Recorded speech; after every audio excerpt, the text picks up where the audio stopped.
Seiring deras arus pemodenan dan ledakan teknologi tanpa sepadan, anak-anak di bawah naungan Majlis Amanah Rakyat atau sinonim dengan nama keramatnya MARA telah mencipta gelombang kejayaan yang bukan sekadar terpahat di dada Akbar, malah terukir megah di pentas dunia. Namun, izinkan saya tegaskan, kejayaan ini bukan sekadar angka, bukan sekadar pencapaian zahir yang biasa dibanggakan di mata manusia.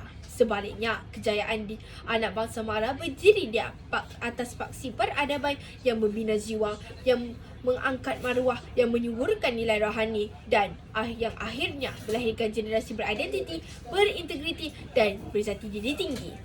Hadirin sekalian, dengan penuh takzim dan hormat, saya merangkamkan setinggi-tinggi perhargaan kepada saudara pengurusi majlis, barisan guru yang saya hormati, panel juri yang arif lagi bijaksana dengan cara keadilan, penjaga masa yang setia dengan detiknya. Seterusnya, hadirin dan hadirat yang saya kasihi sekalian, Assalamualaikum warahmatullahi wabarakatuh dan salam Malaysia Madani. Berdirinya saya di sini bukan sekadar menyusun kata, tetapi membawa sebuah gagasan besar untuk kita hayati bersama melalui pidato yang bertajuk MARA 60 tahun melangkah kejayaan membina peradaban.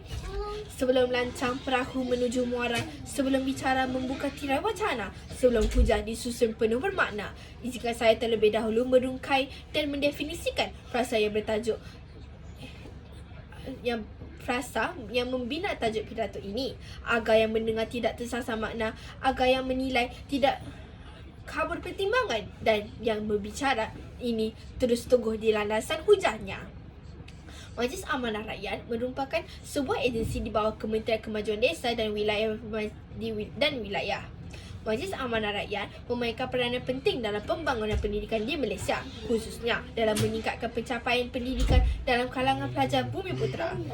Hadirin yang saya hormati, MARA bukan sekadar sebuah institusi, tetapi sebuah medan yang melahirkan belajar berkemahiran tinggi dan berfikiran relevan serta efisien dalam menepani cabaran dunia moden. Melalui peluang pembelajaran yang merentasi pelbagai peringkat daripada MRSM, kolej sehinggalah ke institusi pengajian tinggi, Majlis Amanah Rakyat telah membuka ruang seluas-luasnya untuk anak bangsa melangkah masa depan yang lebih gemilang.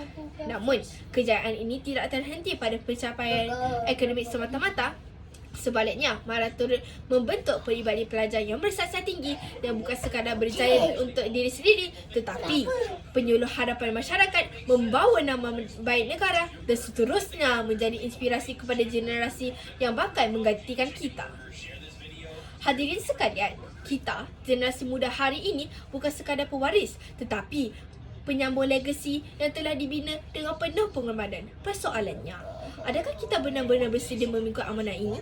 Yang bulat tidak datang bergolek, yang pipih tidak datang melayah. Jika ya, maka kita harus meletakkan pendidikan sebagai tunjang utama kejayaan, dengan kesungguhan yang tidak berbelah bahagi, dengan komitmen yang tidak goyah, dan dengan usaha yang tidak pernah kena ciri reti lelah. Kerana hakikatnya, kejayaan tidak datang dengan sendiri, tetapi dibina, dipupuk dan diperjuangkan. Hadirin sekalian, MARA juga giat menganjurkan pelbagai program pembangunan yang menyeluruh, meliputi bidang keusahawanan, pendidikan serta pembangunan modal insan, termasuk latihan keusahawanan yang membentuk generasi berilmu, berkemahiran dan berdaya saing yang akhirnya tampil sebagai pemacu kemajuan sekaligus menjadi insan yang membawa peradaban kepada agama, bangsa dan negara.